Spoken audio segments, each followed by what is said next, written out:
জয় নিতাই, হরে কৃষ্ণ। তো চলুন আজ আপনারা আমাদের মন্দিরের তাকবিনাথ, গৌরনিতাই এবং ছোট্ট গোপু সোনাদের জন্মাষ্টমী স্পেশাল সিঙ্গার দর্শন করে নিন।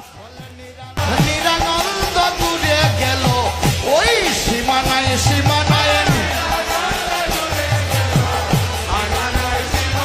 বলে নিরানন্দ দূরে গেল ওই সীমানায় সীমানায়।